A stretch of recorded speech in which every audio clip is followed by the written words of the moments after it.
खुलुमबाय स्टुडिय'आव दङ आं हेमा नार्जारी बे चेनेलाव सानफ्रोमबो फुं एबा मोनाबिलियावबो खौरां मोननाय जायो।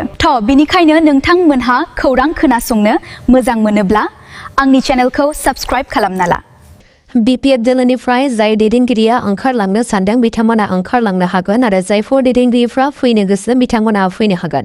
BPFनि दरजाया खुलायनो दङ होननानै बुंथिदों BTCनि चिफ हाग्रामा महिलारि बिथाङा। बेनि अनगायैबो बिथाङा बावैसो बिधानसभा बिसायख'थियाव देरहासार जानो हानाय बिजाथिफोरखौ लानानैबो खुगा बेखेवदों।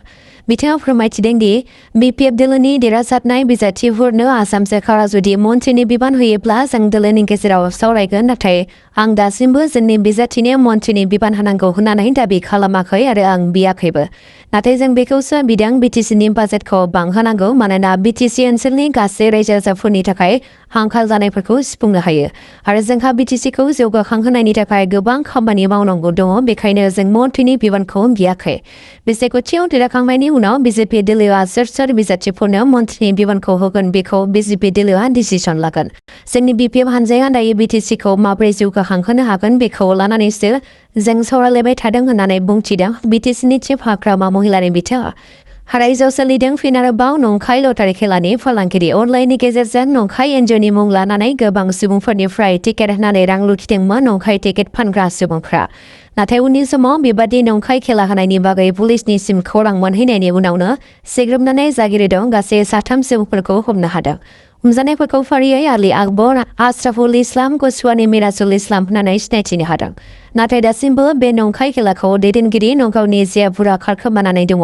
पुलिसआ बे खारखोमानानै थानाय मास्टार माइन्डखौ एरेस्ट खालामनो थाखाय नागिरगासिनो दङ। बेखायनो आथिखालाव बेफोरबादि अनलाइननि गेजेरजों लटारि खेलानि टिकेट होनायखौ गोरलैयैनो गनायनो एबा फोथायनायनिफ्राय जानगाराव था, जाहाथे बेबादि खैफोदाव गोग्लैया। बिसायख'थिया जोबनानै थांबाय आरो बेनि फिथाइखौबो फोसावबाय, नाथाय दासिमबो खना खनला ओनसोलफ्राव बिसायख'थिखौ लानानै हिंसायारि जाथाया जोबनानै थाङाखै। बेबादिनो तिताबरनि रंगाजान्थिनि आलियाव कंग्रेसनि जानानै फोसावदिंनायखौ लानानै हरनि समाव सोरबा सिनायनो हायै दुथां सुबुंफ्रा कंग्रेसनि बिजाथि रुपाली दासनि गलाखौ सावनानै सेवहांगार खालामनानै गालांदों। हरनि 1 रिंगासो समाव सावनानै गालांनायनि अजदखौ होदों गलानि बिगोमा रुपाली दासआ। बेबादि इनायै गला सावनायखौ लानानै दुखु फोरमायदों रुपाली दासआ आरो बिसायख'थिखौ लानानै बेबादि हिंसायारि जाथाय खालामनाया मोजां जायाखै, आं रावखौबो गाज्रि रावजों सोंखारियाखै। बे गिख्रंथाव अरखामनायखौ जुदि लामानि थांलाय फैलाय सुबुंफ्रा नुसननानै होसिख्रावामोनबा जोंनि जिउआ जोबगौमोन आरो बेबादि हिंसायारि जाथाय खालामग्रा सुबुंफ्रा मानसि महरै रायफोरसो होनानै गोख्रों अजद दैखांदों आरो बे जाथाय खालामग्रा दुथां सुबुंफोरखौ BJPनि फिसिजानाय दादागिरि सुबुंफोरानो सावनानै होनायनि गोख्रों अजद दैखांदों। बे खेबा गावनि फरायसाखौ जिनाहारि खालामनानै पुलिसनि जेयाव नांदों डक्टर दीपक बरा मुंनि प्रफेसारआ। खौरां मोननाय बादिब्ला कार्बि आंलमनि दैथर सोरखारि आदर्श फरायसालिमानि फोरोंगिरि डक्टर दीपक बरानि हेंथायै जिनाहारि खालामनायनि गोख्रों अजद। बे जाथायाव बोलि जानांनाय फरायसुलिया गोबाव समनिफ्रायनो डक्टर दीपक बराजों जिनाहारिनि बोलि जानांदोंमोनब्लाबो नाथाय बे जाथाया सोराङाव फैयाखैमोन। फरायसाफ्रा फोरोंगिरिखौ सनमान खालामो, नाथाय आथिखालाव खायसे फोरोंगिरिफ्रा गाज्रि नोजोरजों नायनायखौ नुनो मोनो, जेराव गावनि फोरोंगिरिनि सनमानखौबो खोमानानै लानो गोनां जायो। नाथाय बे जाथायनि बागै नखरनि सुबुंफ्रा दायनिगिरि डक्टर दीपक बरानि हेंथायै थानायाव गोसो होनायनि उनाव संदाननानै दिपु पुलिसआ गलाघाटनि लबनघाटआव एरेस्ट खालामनो हायो। बे फरायसुलिखौ जिनाहारि खालामनायनि अनगायैबो गोबां फरायसुलिफोरखौबो बेबादि मुगैथाव जिनाहारि खालामनायनि गोख्रों अजद दैखांदों डक्टर दीपक बरानि हेंथायै।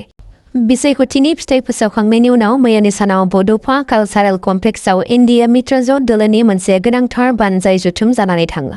बे हाबाफारियाव BTC ओनसोलनि गोदानै देरहासार जानाय BPFनि गासै MLAफोरजों लोगोसे BTCनि चिफ हाग्रामा महिलारि बिथाङा।